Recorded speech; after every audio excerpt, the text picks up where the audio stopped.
The hum of the terminal was alive with impatient footsteps, rolling suitcases, and muffled announcements echoing through the speakers, but John Miller hardly noticed any of it. He was used to noise, different kinds of noise, harsher ones from his years in service overseas. Now, he carried those sounds inside him, and most days he tried to drown them out with thoughts of his daughter, Emily. She was 8, curious, and full of life. His whole world, every decision he made was with her in mind, and today, finally, he was heading back home to her after a long stretch of working far away. John wasn't a man who indulged himself often. His small cabin in the woods had no luxuries beyond the warmth of a fireplace and the laughter of his little girl. But this time, for this one flight, he had managed to do something rare. He'd booked a first-class ticket. It wasn't about the extra legroom or the free drinks, it was about the simple dignity of treating himself for once. Years of saving airline miles, years of sacrifice, had bought him this seat. He told himself it was a small victory, one that he'd earned, though even in saying that, he felt a twinge of guilt. Veterans didn't often take gifts for themselves. The boarding process was routine, families struggling with strollers, businessmen glued to their phones, travelers hurrying down the jet bridge. John stepped into the plane, his broad shoulders still carrying the rigid posture of discipline, and lowered himself into the plush leather seat. For a moment, he let himself relax. He pictured Emily's face when she saw him tonight. He thought about making her pancakes in the morning, the way she liked them, too many chocolate chips, with powdered sugar on top. That thought alone softened the lines of worry etched across his forehead. And then he saw her. She boarded slowly, almost hesitantly, her eyes cast down as if she wanted the floor to swallow her whole. Her face bore the unmistakable evidence of fire, deep burned scars stretching across her cheeks, her neck, disappearing beneath the collar of her blouse. The texture of her skin told a story of unimaginable pain and survival, one most people couldn't begin to comprehend. But what struck John most wasn't the scars themselves, it was the way the rest of the passengers reacted. Averted glances, stiffened posture, subtle whispers. People looked away too quickly, their silence louder than words. John's chest tightened. He knew that feeling, of being stared at but unseen, judged but not understood. He'd felt it himself when he returned home in uniform, when people thanked him for his service without looking him in the eye, when they praised the soldier but ignored the broken man behind the uniform. He recognized that same loneliness in her posture, the way she held her bag close as if it were a shield. She shuffled past the first-class section, her eyes barely glancing at the comfortable seats she didn't think she deserved. John watched her, something inside him stirring with the same instinct that had once driven him to shield his brothers in arms in battle. The thought came simply and quietly, without calculation, she should be sitting here. Not him. John stood before his mind could argue. He stepped into the aisle and gently touched her arm. She froze, startled, her eyes wide with surprise. He offered her the warmest smile he could manage, though his heart was pounding. "Ma'am," he said softly, his voice steady, "this seat is yours."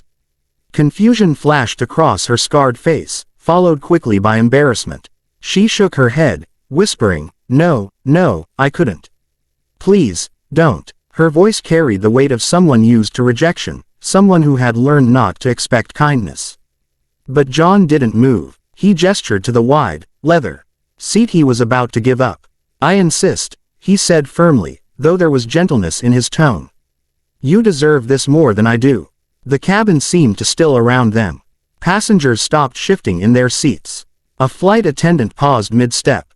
Even the businessman across the aisle lowered his newspaper to watch. The woman's eyes shimmered as tears threatened to spill.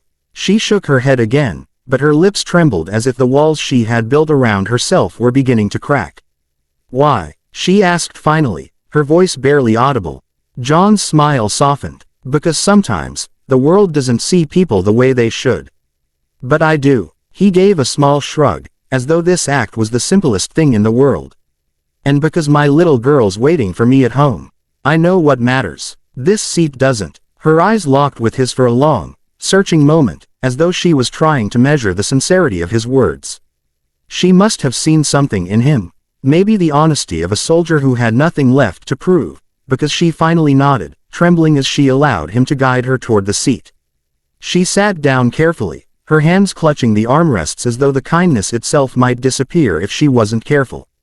John took her original seat in coach without complaint, folding his tall frame into the narrow space. It wasn't comfortable, but that didn't matter.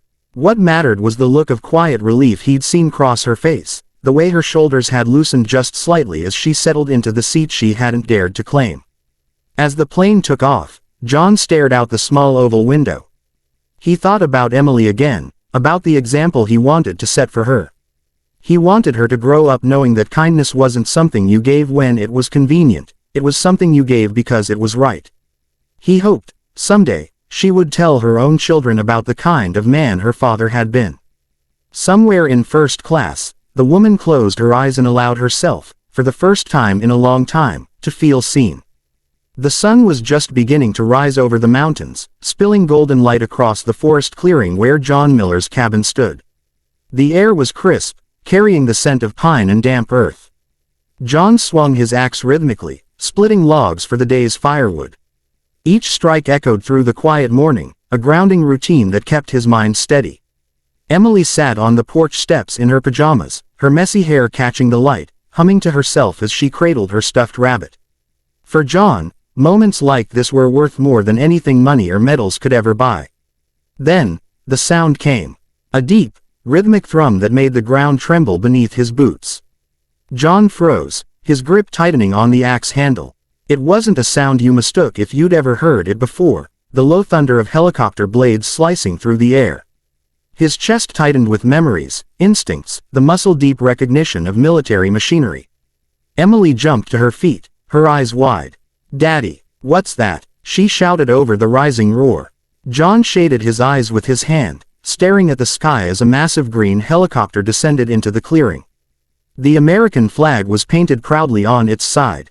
Marine One. His pulse quickened. His first thought was disbelief. This couldn't be real. His second thought was protection. He pulled Emily close to his side as the chopper's wind whipped dust and leaves in every direction, the sheer force making the trees sway.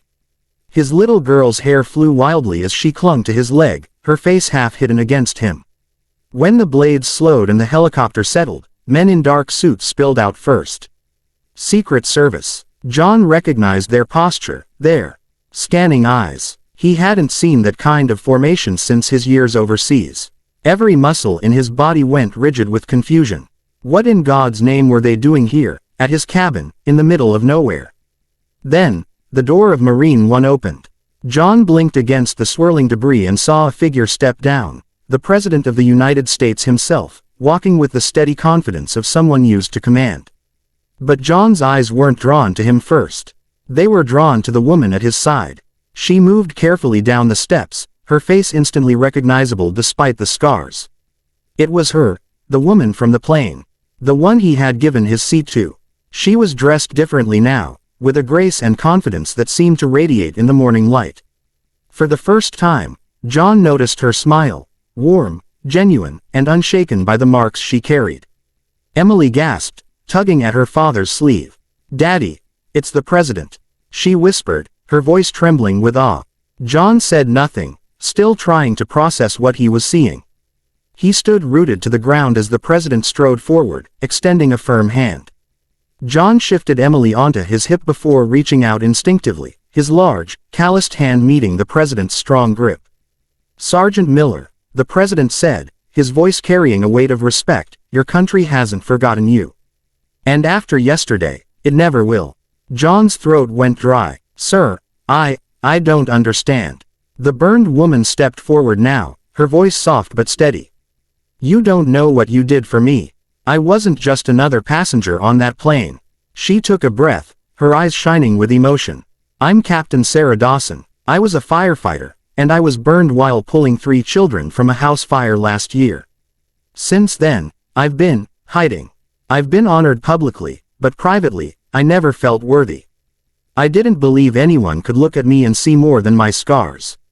Until you did." John swallowed hard, his grip tightening on Emily. He remembered the way she'd looked at him on the plane, the way her eyes had asked why. And now here she was, standing beside the president, telling him his small gesture had meant more than he could have imagined. "You reminded me of something I had forgotten," Sarah continued, her voice breaking slightly. That kindness is real. That people can still see the person, not just the scars. After we landed, I told my story to the president. I told him about the soldier who gave me his seat without hesitation. And I told him that the world needs more men like you. John's jaw tightened as he blinked back the sudden sting of tears. He wasn't a man who cried easily, but the weight of her words struck a place deep inside him that he usually kept locked away. The president clapped a hand on John's shoulder. You served your country on the battlefield, Sergeant. Yesterday, you served it again, with compassion. That's the kind of strength we can't put into medals or ribbons. That's the kind of strength this nation needs. Emily beamed, her small voice breaking the silence.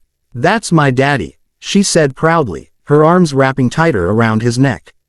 Everyone smiled. Agents, pilots, even the president himself. The moment felt surreal, as though the ordinary clearing around John's cabin had become the stage for something far larger than him. But all John could think about was the little girl in his arms, and how someday she would remember this moment. Marine One's blades began to spin again, signaling the president's departure. Before stepping away, Sarah reached for John's hand. Her grip was firm, her eyes steady. You gave me back something I thought I'd lost. Hope. Thank you. John nodded, unable to find words, his chest too full of emotion. As the helicopter lifted off, Emily buried her face against his shoulder, giggling with amazement. John stood in the clearing, watching the massive machine disappear into the horizon. When the sound finally faded and the forest grew still again, he set his daughter down and crouched to meet her eyes. Sweetheart, he said softly, remember this. It's not about medals, or big moments, or important people showing up. It's about what we do for others, even when no one's watching. Emily nodded, her eyes shining. Like giving up your seat. John smiled, his heart swelling with pride. Exactly like that, and in that quiet clearing, with the sun warming their faces and the memory of the helicopter still fresh in the air, John realized something profound.